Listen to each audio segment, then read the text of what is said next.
The Quiet Maid.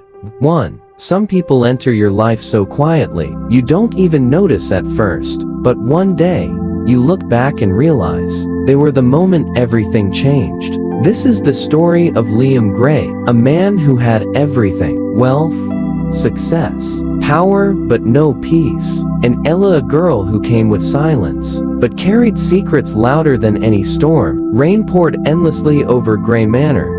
The clouds hung low, thick and heavy, like they'd been grieving for days. Wind whistled softly through the ancient corridors, echoing off the walls like whispered memories.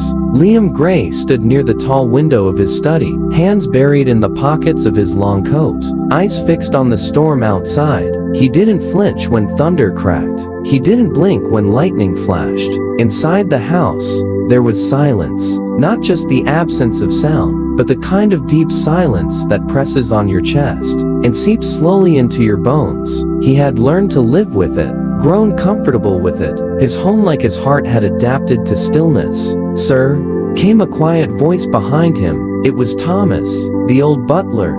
Faithful, calm, tired. "The new maid has arrived." Liam didn't turn. "I said no new staff. You signed her approval last week, sir. You mentioned we needed help." He sighed, shoulders heavy. "Right. Send her in." Ella stepped just inside the door. Rainwater clung to the edges of her shoes. Her dress plain and clean. Her dark hair was tied back tightly. No jewelry, no makeup, nothing that called attention. She didn't fidget, didn't speak. She simply stood there, hands folded in front of her, still as a statue, nervous, but like someone trained to be invisible. One brief look, and paused. Her eyes didn't flinch. They were sad, but deep and strong. "Name?" he asked. "Ella," she said softly. "Where are you from?" A pause. "Far." He raised an eyebrow, but didn't push. "Thomas will explain your duties. You may go." He watched the empty space where she had stood for a long while. Ella moved through the house, like a shadow, cleaning, organizing, preparing tea. Nothing, no footsteps, no idle chatter. One gardener whispered, "Too quiet, like she's hiding something." Thomas just said, "She's respectful. She does her job. That's all Mr. Gray asks for." She was small and thin. Liam turned just enough to glance at her. She nodded and turned to leave. Unsure why it felt different now. No mistakes. "She's odd." Liam didn't say anything, but he noticed. Every morning, the tea tray outside his study came just a little neater, a little warmer, and more thoughtful. On the 5th day, there was something extra. A folded napkin, a single handwritten line. "Thank you for letting silence be enough." Liam stared at the napkin, reading the words over and over again. The writing delicate, gentle, familiar in a way he couldn't explain. He smiled. A small, quiet smile, but his first in weeks. Late that night, he passed by the kitchen. The lights were dim, the clock ticking slowly. Ella was standing by the sink, barefoot, washing a glass. She wasn't crying, but her eyes were wet. He almost said something, almost walked in, but stopped, watched her for a few seconds, and walked away.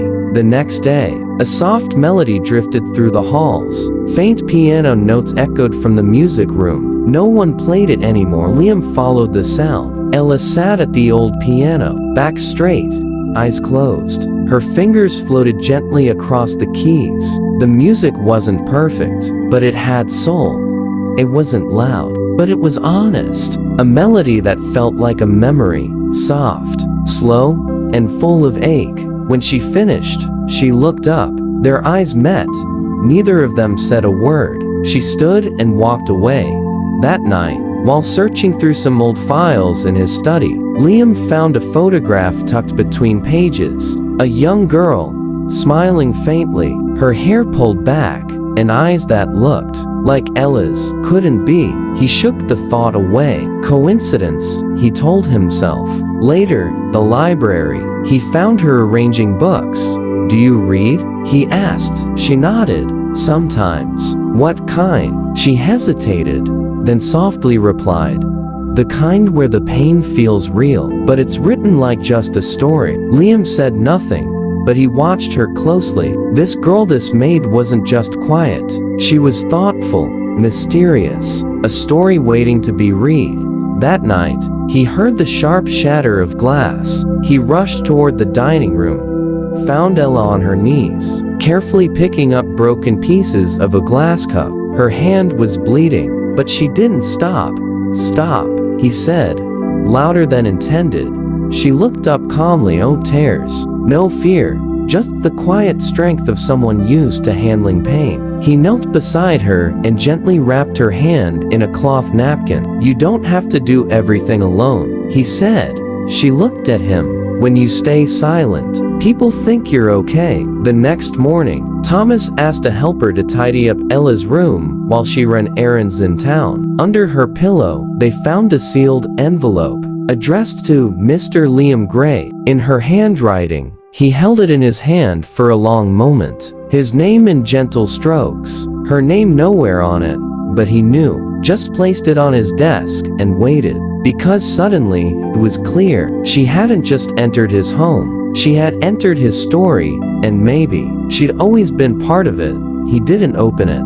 The envelope sat on Liam's desk like it had a heartbeat of its own, unopened, untouched, unread. His name was written on the front, soft strokes, elegant and delicate, like each letter had been written with care. No stamp, no address, just his name. He passed it at least a dozen times that day. Each time, he paused. Each time, he whispered to himself, later. But later never came. Not because he didn't want to know, but because he was afraid of what it might say. Afraid that the girl who had walked into his home with silence and left it with nothing but a memory had, in fact, never been a stranger at all. Ella hadn't returned. No goodbye. No note left behind in her room. Just the sealed envelope Thomas found under her pillow. When the sheets were being changed, she had vanished like fog after a storm, and the silence she left behind was louder than any scream. By the third night, Gray Manor felt heavier. Not the peaceful kind of silence, but the kind that pressed on your chest and sat in your ribs like a weight. Liam finally sat at his desk, picked up the envelope, and opened it. Carefully, inside, one single page, cream-colored, smooth, faintly scented with something soft, maybe lavender, and on it, her handwriting, flowing like water. "Dear Mr. Gray, I never meant for you to read this, but I had to write it. Some people write to be heard. I write to survive. You gave me something I hadn't felt in years, silence that didn't punish. Thank you for that, but I'm not the girl you think I am. I was never just the maid. I didn't walk into your home by chance. You and I, we've met before, a long time ago, a moment you probably forgot, but one I never did. You changed something in me that day, maybe without even knowing it. And when I saw the job opening, I didn't even hesitate. I had to see if the quiet boy from that afternoon had become someone else, or if he had stayed the same. You did both, and I'm grateful. Please don't look for me. I'm not meant to be found, not by you. Because if you find me, you might remember what you forgot, and some memories are better left untouched. With quiet affection, Ella." The letter didn't scream, it didn't weep, it whispered, and somehow, that whisper hit harder than 1,000 words. Liam stood up from his chair, walked to the window, and looked out at the night. The rain hadn't come, but the wind had, and in the wind, he thought he could hear her voice. He tried to remember. Really? Remember? And slowly, it came back. A bookstore. Years ago, he had been browsing for a book on grief, something to make sense of the hole inside him after his mother passed. A girl stood near the back shelf, quiet, small, hair tied tightly, wearing a gray coat that looked too big for her. She had asked the store owner in a whisper, "Do you have something about silence?" He had looked at her just a moment. Their eyes had met. He remembered asking her gently, "Looking for a story, or a way to escape one?" She had smiled. "Maybe both." And then she was gone. That was it. A stranger, a moment. But to her, it had meant everything. Now he knew. Now, he had forgotten her, but she hadn't forgotten him. The next morning, Liam drove into the city. He stopped in front of a dusty, old bookstore, tucked between a florist and a post office. A faded green awning hung above the door. The bell rang softly as he entered. "Ah, Mr. Gray," said the shopkeeper, adjusting his glasses. "It's been some time. You remember me? Men who ask for books about grief always stay in the back of my mind." "I'm looking for someone," Liam said. "She used to come here years ago. Small, quiet, sad eyes. Asked about silence." The man thought for a moment, then nodded. "Ella," he said. Liam's breath caught. "She came often for a few months, bought books on loss, never finished them, always left halfway through, like the ending scared her." Liam looked around. His eyes landed on a single book, out of place on a high shelf. He reached for it. Silence and Shadows. He opened the cover. In small faded ink, on the inside flap, was a note. "Some silences protect us, others destroy us." She knew both. He closed the book slowly, his throat tight. She had been following his trail all along, quietly, from the shadows. That evening, Liam found himself in the music room. The piano sat untouched, dusty, but familiar. He opened the lid, ran his fingers gently across the keys. No song came, but the sound, the vibration, it brought her back. Ella, sitting here, eyes closed, fingers moving slowly across the notes. He remembered the way she played imperfect, but honest. And then, beneath the piano lid, he noticed something tucked inside. A napkin, folded, no writing, just a sketch. The manor, windows lit, a single girl standing outside the gate.